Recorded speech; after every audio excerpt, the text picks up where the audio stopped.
Hello friend, once again you all welcome the wonderful session of the core biology platform. उम्मीद करता हूं कि आप सभी अच्छे होंगे, हेल्दी भी होंगे और बहुत बेहतरीन डायरेक्शन में अपनी एजुकेशन को आगे बढ़ा रहे होंगे। स्टूडेंट्स, आज का जो हमारा पूरा सेशन बेस्ड है वो बेस्ड है एक पूरे नए चैप्टर के ऊपर। इसका नाम है बायोटेक्नोलॉजी। आपके एनसीईआरटी में क्लास 12th में बायोटेक के 2 चैप्टर दिए हैं। पहले चैप्टर का नाम है बायोटेक्नोलॉजी प्रिंसिपल एंड प्रोसेसेस और जो सेकंड चैप्टर उसका नाम है बायोटेक्नोलॉजी एंड इट्स एप्लीकेशन। तो प्यारे बच्चों, चैप्टर को शुरू करने से पहले मैं चाहता हूं कि कुछ इंपॉर्टेंट बातों को आपको समझा दूं कि जो आपको एग्जाम में अच्छा मार्क्स दिलाने में हेल्प कर सके।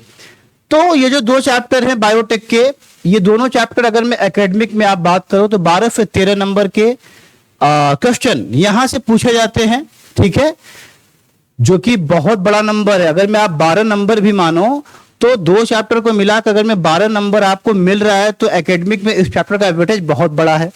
नीट एग्जाम की बात करो तो वहां पर 7 से 8 क्वेश्चन हर साल पूछे जाते हैं। तो प्यारे बच्चों, मिला जुला के इस चैप्टर का वेटेज हर एक एग्जाम में बहुत ज्यादा है। पहली बात।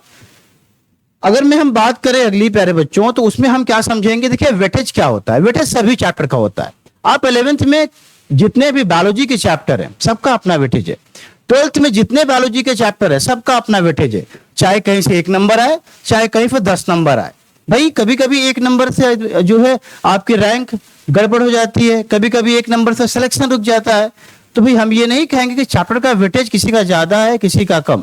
बस इतना ध्यान देना आपको कि कहीं से ज्यादा नंबर मिल रहा है, कहीं से कम नंबर मिल रहा है। और बाकी वेटेज की बात करो तो सभी चैप्टर का इक्वल वेटेज है और सभी पे बराबर का और इक्वल एफर्ट करने की भी जरूरत है अगर मैं आपको सिलेक्शन लेना है और जो है आपको अपने एकेडमिक में अच्छा मार्क्स ऑब्टेन करना है।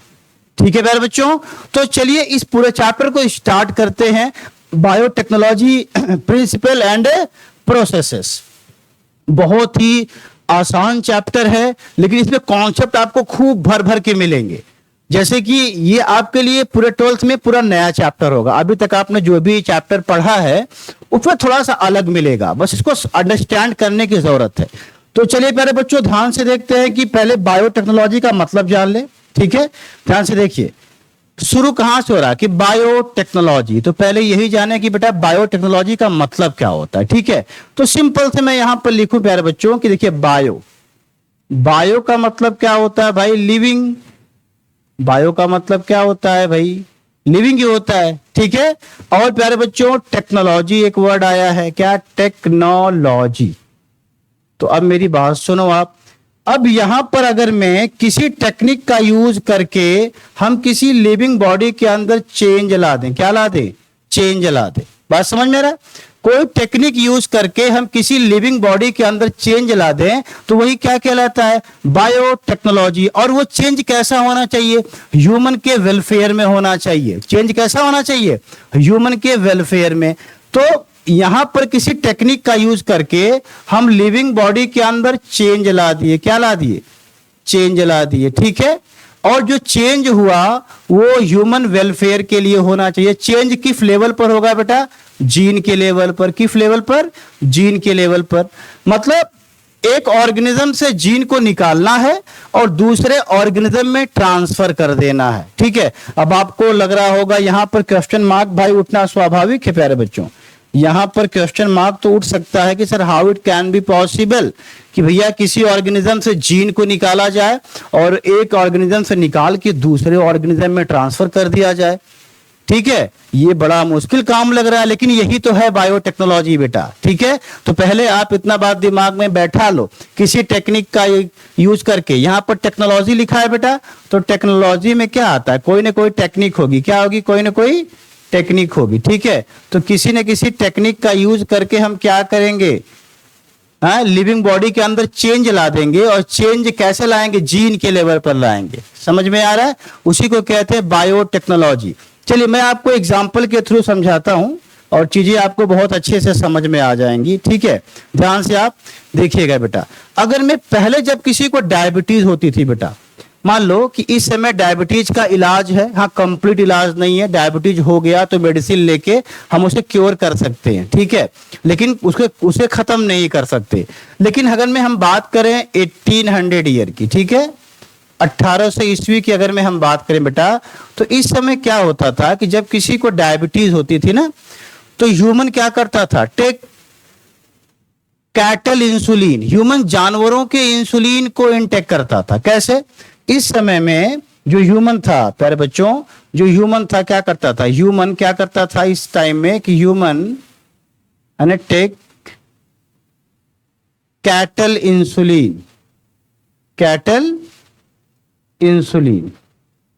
1800 ईस्वी में जो ह्यूमन है ना, वो कैटल के इंसुलिन के, जानवरों को इंसुलिन को इनटेक करता था भैया, किसके, for prevention of, for prevention of, for prevention of, किसके लिए प्यारे बच्चों, diabetes, for prevention of diabetes. समझ में आ रहा है? डायबिटीज से बचने के लिए 1800 ईस्वी में आपने क्या देखा भैया, बहुत पहले के समय में कैटल का इंसुलिन लिया जाता था, कैटल जानवरों का इंसुलिन, ठीक है, डायबिटीज से बचने के लिए। अब कैटल में जैसे भाई मैं बात करूं अगर मैं कि काऊ का इंसुलिन, ठीक है, काऊ का इंसुलिन, पिग का इंसुलिन, इन दोनों का इंसुलिन अगर मैं ह्यूमन इनटेक करता था, ठीक, तो आप बताओ कि जानवरों से इंसुलिन निकाल के ह्यूमन में ट्रांसफर किया जा रहा है। भैया आप इंसुलिन निकालने के लिए कितना जानवर मारोगे, आप बताओ, दुनिया के जितने भी जानवर है सब मार दोगे इंसुलिन बनाने के लिए? तो बायोटेक का इरादा ये नहीं है, बायोटेक का मतलब ये नहीं है कि भाई, बायोटेक का इरादा ये है कि ऑर्गेनिज्म से हम फायदा लें, लेकिन उनको मार के नहीं, उनको मार के नहीं, उनके अंदर चेंज करके। बात समझ में आ रही है? तो अब ये तो नहीं है कि भैया किसी को डायबिटीज हो गई है, सब लोग परेशान है डायबिटीज से, तो क्या करे, जानवरों को मार मार के इंसुलिन निकाल के जानवरों को मार के खत्म कर दिया जाए। ठीक है, ये तो पाप है ना भाई, जानवरों को मारना क्या है, पाप है भाई, ठीक है। तो काऊ और इंसुलिन का, काऊ और पिग का इंसुलिन ह्यूमन इनटेक करता था, तो कभी कभी ह्यूमन जो है सफर करता था यहाँ पर प्यारे बच्चों, ठीक है। ह्यूमन क्या करता था, अगर मैं इस सब का इंसुलिन ह्यूमन लेता था तो ह्यूमन के अंदर क्या होता था, ह्यूमन सफर करता था यहाँ पर किस चीज से, एलर्जी से। किस चीज से? Allergic reaction in whole body, ठीक है, एलर्जिक रिएक्शन ह्यूमन को हो जाती थी भाई। क्यों? क्योंकि अगर मैं इंसान जो है जानवरों का इंसुलिन लेगा तो उनके अंदर क्या हो जाएगा, एलर्जिक रिएक्शन हो जाएगा कि नहीं हो जाएगा, ठीक है। तो और कभी कभी भाई डेथ भी हो जाती थी। क्या हो जाती थी? डेथ भी हो जाती थी। तो मिला जुला के ये जो जानवरों का इंसुलिन है वो ह्यूमन के लिए सही नहीं है। तो ये ओल्ड समय में ऐसा होता था, पहले के समय में ऐसा होता था कि जानवरों का इंसुलिन निकाल के ह्यूमन इनटेक कर लेता था और उससे उसके बॉडी में एलर्जिक रिएक्शन होती थी। अब बेटा खेल शुरू हुआ बायोटेक्नोलॉजी का। किसका खेल शुरू हुआ यहां के बाद? बायोटेक्नोलॉजी का खेल शुरू हुआ, और खेल हुआ इंसुलिन को बनाने के लिए। अब देखते हैं कि इंसुलिन बायोटेक के हिसाब से कैसे बनेगा, ठीक है। तो इतना तो आप सभी प्यारे बच्चों को मालूम होगा, इतना सभी को मालूम होगा कि द ह्यूमन के अंदर, ठीक है, ह्यूमन, ठीक है, human insulin formed by, human insulin formed by किसके थ्रू भाई? पैंक्रियाज। नाम सुने हो भाई? ह्यूमन इंसुलिन बनता किससे है? पैंक्रियाज से। किससे प्यारे बच्चों? Human insulin formed by pancreas. आपको मालूम है पैंक्रियाज की सेल, जो पैंक्रियाज ग्लैंड है, ये कितने सेल से मिलके बनी होती है? जो पैंक्रियाज है प्यारे बच्चों, ये 3 सेल से मिलके बनी होती है, अल्फा, बीटा और delta cell. Alpha cell, beta cell, delta cell, ये सब आपको ध्यान नहीं रखना। अब भाई अल्फा सेल क्या रिलीज करता है? ग्लूकागॉन। क्या निकालता है? ग्लूकागॉन। इसको भूल जाओ, कोई मतलब नहीं है, ठीक है। बीटा सेल यही निकालता है क्या प्यारे बच्चों? इंसुलिन। यही याद रखना है।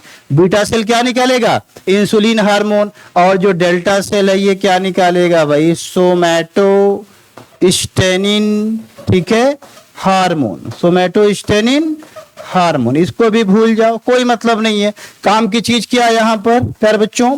काम की चीज है ये इंसुलिन। तो अभी आपके पास एक क्वेश्चन आ गया ना एक आंसर मिल गया आपको। क्या मिल गया कि ह्यूमन का जो इंसुलिन है वो बनता है पैंक्रियास से। पैंक्रियास से के किस सेल से प्यारे बच्चों? बीटा सेल से। किस सेल से? बीटा सेल से। बन गया, ठीक है। अब मान लो बीटा सेल है, तो इस सेल के डीएनए में, इस सेल के क्या, जो बीटा सेल का डीएनए है, भाई बीटा सेल है ना, तो उस सेल का अपना डीएनए भी होगा और उस डीएनए में कोई जीन होगा। उस डीएनए में क्या होगा बेटा? यहां पर कोई जीन होगा ना, क्या होगा? कोई जीन होगा, ठीक है। और ये जो जीन है प्यारे बच्चों, ये जो जीन है यही बनाता है क्या? ये फॉर्म करता है क्या?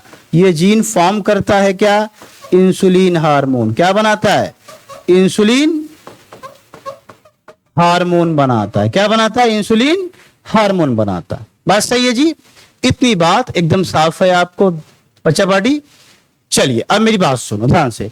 तो अब इस जीन को हम क्या करें? इसके साथ खेल कर दो, जीन के साथ खेल करना आप, ठीक है। अब इस जीन को क्या करो? इस जीन को प्यारे बच्चों हम करेंगे ट्रांसफर। क्या करेंगे?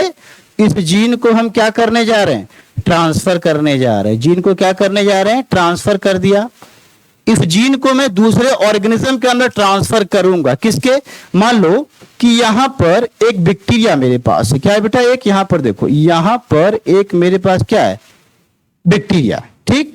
और इस बैक्टीरिया का नाम प्यारे बच्चों है ई कोलाई। क्या नाम है? E coli, Escherichia coli. इतनी बात साफ है एकदम भाई, ठीक है। ई कोलाई, तो ई कोलाई के पास अपना खुद का क्रोमोसोम होगा कि नहीं होगा? बोल दो भाई। होगा, होगा। ई कोलाई के पास अपना खुद का क्रोमोसोम होगा और क्रोमोसोम होगा, और इसके पास कुछ एक्स्ट्रा क्रोमोसोमल मटेरियल भी होते हैं। देखो बैक्टीरिया के पास क्या होते हैं? कुछ एक्स्ट्रा क्रोमोसोमल मटेरियल होते हैं। इनको प्लाज्मिड कहते हैं। क्या कहते हैं प्यारे बच्चों? प्लाज्मिड। आपको प्लाज्मिड इस पूरे चैप्टर में डिटेल में पढ़ना, तो आप एकदम कंफ्यूज मत होइए। मतलब बैक्टीरिया के अंदर उनका क्रोमोसोम तो होता ही होता है, बाकी एक एक्स्ट्रा क्रोमोसोमल मटेरियल भी होता है जिसको हम प्लाज्मिड कहते हैं। इनको अगर मैं इसको इस बैक्टीरिया की बॉडी से हम सेल से बाहर भी निकाल दें तो इसको कोई फर्क नहीं पड़ता, क्योंकि ये नॉन इसेंशियल होते हैं। क्या होते हैं प्यारे बच्चों? नॉन इसेंशियल होते हैं। मतलब इस बैक्टीरिया के लिए ये जरूरी हिस्सा नहीं है, जरूरी पार्ट नहीं है। अब क्या करेंगे? मेरी बात सुनेंगे थोड़ा सा, कि जो जीन हमने यहां से उठाया, निकाला बीटा सेल से, ठीक है। ये जीन क्या कर रहा था? ह्यूमन के अंदर इंसुलिन बनाने का काम कर रहा था। तो इस जीन को निकाल के मैं यहां पर क्या किया प्यारे बच्चों? इस जीन को निकाल के मैंने ट्रांसफर कर दिया। ये देखो, ये जीन यहां पर लगा दिया। कहां पर? भेज दिया। इस जीन को मैंने भाई पहले प्लाज्मिड को बाहर निकालेंगे, काटेंगे, फिर जीन को लगा के फिर इस प्लाज्मिड को दोबारा अंदर कर देंगे सेल के अंदर। तो अब डायरेक्ट समझ लो कि ये जो जीन यहां पर था, इस जीन को मैंने प्लाज्मिड के अंदर क्या किया? ये जो जीन है बेटा, देखो ये क्या है? ये जीन है, ठीक है। इस जीन को मैंने यहां लगा दिया। अब बताओ, बैक्टीरिया रेप्लिकेट करेगा? बैक्टीरिया क्या करेगा? रेप्लिकेट करेगा। बेटा बायोटेक का काम हो गया। देख लो कि ह्यूमन के पैंक्रियास के बीटा सेल से उसका जीन हमने निकाल लिया जो कि इंसुलिन बनाता है। उस जीन को आपने ट्रांसफर कर दिया बैक्टीरिया के प्लाज्मिड के अंदर, ठीक है। अब ये बैक्टीरिया क्या करेगा भाई? बताओ। मल्टीप्लिकेट करेगा, मल्टीप्लाई करेगा कि नहीं करेगा भाई? करेगा प्यारे बच्चों, मल्टीप्लाई करेगा। मल्टीप्लाई करेगा तो नंबर क्या होगा? बढ़ेगा। नंबर क्या होगा? बढ़ेगा। कैसे बढ़ेगा ये भी सुन लो, डिटेल में जाओ, डिटेल में चलो थोड़ा सा बेटा। ये ले लेते एक मीडियम, और इस मीडियम के अंदर हम भर देते हैं न्यूट्रिएंट। क्या भर देते हैं? इस मीडियम के अंदर हम भैया बैक्टीरिया को कह देते हैं लो खाना ले लो अपना, ठीक है। इसके अंदर हम क्या भर देते हैं प्यारे बच्चों? न्यूट्रिएंट भर दिया। भाई जिंदा रहने के लिए बैक्टीरिया को क्या चाहिए? कुछ ना कुछ खाने के लिए चाहिए ना। तो अब क्या होगा कि यहां पर मैंने बैक्टीरिया को ऐसे डाल दिया, ठीक है। अब मेरी बात समझो, बैक्टीरिया मल्टीप्लाई कर रहा है, बैक्टीरिया का नंबर बढ़ रहा है, बढ़ रहा है प्यारे बच्चों, ठीक है। तो अब मेरी बात सुनोगे यहां पर कि अगर मैं बैक्टीरिया का नंबर बढ़ रहा है, क्या बैक्टीरियल नंबर, ठीक है, बैक्टीरियल नंबर क्या हो रहा है? इंक्रीज हो रहा है। क्या हो रहा है प्यारे बच्चों? इंक्रीज। तो हम कह सकते हैं कि जीन का नंबर क्या? जीन नंबर भी क्या होगा? इंक्रीज होगा कि नहीं होगा? आप बता दो मुझे। भाई बैक्टीरिया अगर में मल्टीप्लाई करेगा, बैक्टीरिया क्या करेगा, अगर में मल्टीप्लाई करेगा तो जीन का नंबर भी क्या होगा, बढ़ेगा। अरे भाई यहां पे समझो ना आप कि अगर में इसके पास जीन है, ये सेल मल्टीप्लाई की 1 से 2 में कन्वर्ट हो गई, तो इन 2 के पास भी इंसुलिन वाला जीन आ जाएगा। ये मल्टीप्लाई करेंगी, इन 2 के पास भी इंसुलिन वाला जीन आ जाएगा। मतलब पूरे बैक्टीरिया के पास कैसा आ गया, इंसुलिन वाला जीन आ गया। अब बेटा एक बड़े पैमाने पर मैंने इंसुलिन का जीन लैब में बनाया। कहां पर बनाया, लैब में बनाया, और वो इंसुलिन आज मार्केट में अवेलेबल है। आप बताओ क्या किसी जानवर को मारना हुआ, क्या किसी कैटल की यहां पर डेथ हुई भैया, नहीं हुई ना। मतलब हम भाई इको फ्रेंडली हो गए, है ना, हम इको फ्रेंडली हो गए। हम पाप नहीं करेंगे, हम किसी जानवर को मारेंगे नहीं, किल नहीं करेंगे। और बायोटेक के हेल्प से हम ढेर सारा इंसुलिन का प्रोडक्शन करेंगे इनसाइड द लेबोरेटरी, लैब के अंदर। बात समझ में आ रही है। अब भाई ये इसमें आप बताओ कि बायोटेक का रोल है कि नहीं, कि ऑर्गेनिज्म ए का जीन निकाला और निकाल के कहां पर डाल दिया, बी में। तो ऑर्गेनिज्म ए में ह्यूमन था, ह्यूमन का पैंक्रियाज का जीन निकाल के बैक्टीरिया में डाल दिया। दिस इज द बायोटेक्नोलॉजी प्यारे बच्चों, यही क्या है, बायोटेक्नोलॉजी। चलो एक एग्जांपल आपको और देता हूं। अच्छा प्यारे बच्चों, आपने ह्यूमन का जीन निकाल के, आपने ह्यूमन का जीन निकाल के, चलो अभी अभी यहां बात करते हैं, थोड़ा डिटेल में ले चलेंगे आपको, तब समझ में आएगा। इसका स्क्रीनशॉट लीजिए आप, चलिए ध्यान से देखिएगा। एक स्लाइड नहीं ले लेते हैं प्यारे बच्चों, जहां से आपको चीजें और अंडरस्टैंड होंगी। चलिए अभी अभी जैसे मैं अगर मैं बात करूं थोड़ा सा और जो है बायोटेक की, ठीक है, तो बायोटेक में ढेर सारे और भी रोल हैं बेटा, ध्यान से देखो। बायोटेक्नोलॉजी चैप्टर का नाम है आपका प्रिंसिपल एंड प्रोसेसेस। ध्यान से सुनो, ध्यान से सुनो। अभी बायोटेक ने बड़ा बड़ा खेल कर दिया है भाई। अभी देख, आपने नाम सुना होगा, आपने नाम सुना होगा कि क्या, फायर फ्लाई का नाम सुना होगा आपने, ठीक है, फायर फ्लाई। क्या कहते हैं इसको प्यारे बच्चों, जुगनू। क्या कहते हैं, जुगनू। जो रात में चमकते हैं ना, ये क्या करते हैं, जुगनू क्या करते हैं, रात में चमकते हैं ना भाई। अब देखो हुआ क्या, हुआ क्या प्यारे बच्चों, जुगनू का जो है, इस फायर फ्लाई का के पास कैरेक्टर होता है, इसके पास एक कैरेक्टर होता है। क्या होता है, कैरेक्टर। इसके पास क्या होता है, एक कैरेक्टर। और कैरेक्टर किस चीज से आता है, जीन से आता है। कैरेक्टर कहां से आता है, जीन की वजह से भाई कैरेक्टर है, ठीक है। और कैरेक्टर कौन सा था इसके पास, बायो ल्यूमिनेंस, बायो ल्यूमिनेंस। अब बेटा ये रात में चमकते थे, जुगनू क्या थे, रात में चमकते थे। यही इसका एक मेन फीचर है ना, कि जुगनू रात में चमकते थे। तो अब बताओ, अगर मैं जुगनू रात में चमकता है बेटा, अगर मैं जुगनू रात में चमकता है, तो जुगनू के अंदर कोई ना कोई ऐसा जीन है जो उसे बायोल्यूमिनेंस वाला कैरेक्टर दे रहा है।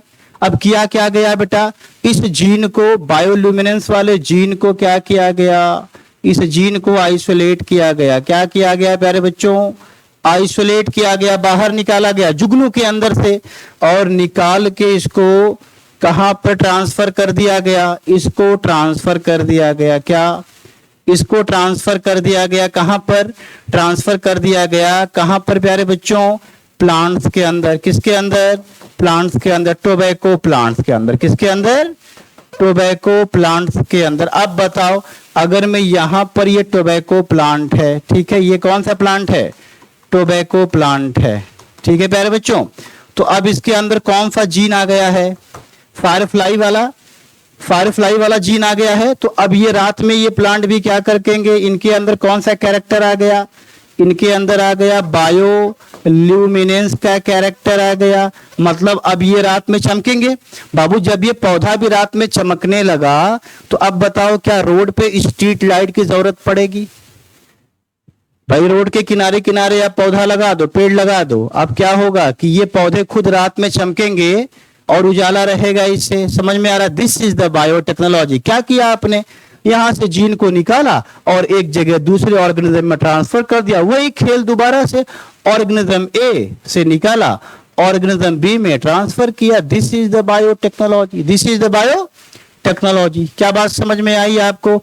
चलिए, आपके एनसीईआरटी के इंट्रो वाले पार्ट में एक जगह बोल रहा है प्यारे बच्चों, जेनेटिकली मॉडिफाइड ऑर्गेनिज्म। एक जगह एक वर्ड यूज किया, क्या, जेनेटिकली जेनेटिकली मॉडिफाइड ऑर्गेनिज्म। क्या समझ में आ रहा है? इतनी इंग्लिश तो भाई आपको आती होगी कि इसका मतलब आप निकाल लो। ठीक है प्यारे बच्चों, क्या मतलब निकाल रहा है? जेनेटिकली मॉडिफाइड ऑर्गेनिज्म, ऐसे ऑर्गेनिज्म जिनको हमने मॉडिफाइड किया है। क्या किया है? किस वजह से भाई? कैसे? जेनेटिकली, मतलब वही सेम कहानी कि कोई जीन निकाल के दूसरे ऑर्गेनिज्म में डाल के उसको हमने क्या कर दिया? मॉडिफाइड कर दिया। चलो इसका एग्जांपल देते हैं, तुम्हें हम इसका एग्जांपल देते हैं। ठीक है, ई कोलाई का। किसका एग्जांपल देते हैं प्यारे बच्चों? ई कोलाई का। ठीक, चलो प्यारे बच्चों, मान ले, देख एकदम ध्यान से समझना तभी समझ में आएगा। मान ले प्यारे बच्चों, यहां पर एक ई कोलाई अभी आपने पढ़ा। बता सकते हैं कि ई कोलाई का पूरा नाम क्या है? बिल्कुल बता सकते हैं भैया आप। ई कोलाई का नाम है एस्केरिचिया कोलाई। क्या नाम है? अब ई कोलाई ही बार बार क्यों यूज करते हैं, इसका भी डिटेल आगे हम पढ़ेंगे कि ये कितने समय में मल्टीप्लाई करता है। ठीक है, इस वजह से इसको लेते हैं। पहले बच्चों ई कोलाई है तो बोलो ई कोलाई का क्रोमोसोमल मटेरियल होगा अपना खुद का कि नहीं होगा? ये मान ले ये है ई कोलाई का अपना जेनेटिक मटेरियल। ठीक है, ये क्रोमोसोम है मान ले ई कोलाई का। ठीक है, ई कोलाई का क्या है? ये क्रोमोसोम है। ठीक है, अब अगर मैं ये ई कोलाई का क्रोमोसोम है तो मैंने आपको अभी पढ़ाया था कि ई कोलाई के पास यहां पर कुछ और भी चीजें होती हैं जिनको हम प्लाज्मिड कहते हैं। क्या कहते हैं प्यारे बच्चों? प्लाज्मिड कहते हैं। और प्लाज्मिड क्या होते हैं? ये एक्स्ट्रा क्रोमोसोमल मटेरियल होते हैं। क्या होते हैं? Extra chromosomal material. अब एक्स्ट्रा का मतलब जो क्या हो? एक्स्ट्रा हो, ज्यादा हो। मतलब मेन क्रोमोसोम तो ई कोलाई का ये है, ये मेन क्रोमोसोम है। बच्चा बात समझ में आ रही है? थोड़ा सा वेट करें। ये जो है मेन क्रोमोसोम है और ई जो है बाबू ये प्लाज्मिड है। इस प्लाज्मिड को कहते हैं एक्स्ट्रा क्रोमोसोमल मटेरियल। मतलब ई इस बैक्टीरिया के अंदर रहे या ना रहे, इस ई कोलाई को कोई फर्क वरक नहीं पड़ता क्योंकि ये नॉन एसेंशियल होता है। मैंने अभी आपको पढ़ाया ये क्या होता है? Non essential. अब प्यारे बच्चों, इसके पास क्या देखो, ये एंटी रेजिस्टेंट नहीं होता है। क्या? ये एंटीबायोटिक रेजिस्टेंट नहीं होता है। मैं आपको समझा रहा हूं, पहले बात समझो। मान लो ये एक नॉर्मल ई कोलाई है। कैसा है? ये एक नॉर्मल ई कोलाई है और इसके पास ये कैसा नहीं है? ये एंटीबायोटिक रेजिस्टेंट नहीं है। ये कैसा नहीं है? एंटीबायोटिक रेजिस्टेंट नहीं है। इसका क्या मतलब है? बात सुनो। मतलब ये किसी भी एंटीबायोटिक से मारा जाएगा। अगर मैं हम इसको एंटीबायोटिक से ट्रीट कर दें तो ये मर जाएगा। क्यों? क्योंकि एंटीबायोटिक से बचाने वाला इसके पास कोई जीने नहीं है। बात समझ में आ रहा है? इस ई कोलाई को एंटीबायोटिक से बचाने वाला कोई जीने नहीं है, कोई जीन नहीं है। अब क्या करो हम? चलो इसके जीन में अल्टर कर देते हैं, इसको चेंज करते हैं। क्या? इसको क्या करते हैं बेटा? चेंज करते हैं। किस लेवल पर? जीन लेवल पर। किस लेवल पर प्यारे बच्चों? जीन के लेवल पर। कैसे चेंज करेंगे? ध्यान से देखो, थोड़ा सा ध्यान से देखो तो कैसे चेंज करेंगे। मान लो यहां पर ये बैक्टीरिया था, आपने कहा सर ई कोलाई था। क्या कहा प्यारे बच्चों? ई कोलाई था। फिर आपने कहा कि सर यहां पर इसका अपना क्रोमोसोम होगा और यहां पर क्या होगा? उसका प्लाज्मिड होगा। यहां पर क्या होगा? ये उसका प्लाज्मिड है। ये क्या? उसका प्लाज्मिड है। ठीक है, यही भाई यही वाला है। ठीक है, आपने क्या कहा? यहां पर प्लाज्मिड है और प्लाज्मिड को आपने लिखा क्या? एक्स्ट्रा क्रोमोसोमल मैटर है। ये नॉट ए मैटर, इसको सही करिएगा, इसको सही करिएगा student. Not a matter, this is the extra chromosomal material. ठीक है, this is the extra chromosomal material. अब मेरी बात सुनिए ध्यान से एकदम। अब प्यारे बच्चों, हमने क्या किया कि यहां पर मैं एक जीन लाके ट्रांसफर कर दूं। कोई जीन यहां पर मैं लाके यहां पर एक जीन मैंने जोड़ दिया। क्या किया? जोड़ दिया। जीन कौन सा है? इस जीन को मैंने कहा एंटी रेजिस्टेंट जीन। क्या बोला? Anti resistant gene. क्या बोला भाई? Anti resistant gene. अब बताओ, अब ये हमने इसके जीन को अल्टर कर दिया, बदल दिया। मतलब कि अब अगर मैं इसको हम एंटीबायोटिक से ट्रीट करें, किससे? इसको अगर मैं हम एंटीबायोटिक से ट्रीट करते हैं, क्या करते हैं? ट्रीट करते हैं, तो ये क्या मरेगा? बोलो भाई, मरेगा? ये नहीं मरेगा। क्यों नहीं? क्योंकि इसके पास मैंने कौन सा जीन डाल दिया है बेटा? बोलो, इसके पास मैंने कॉम डिफरेंट जीन डाल दिया।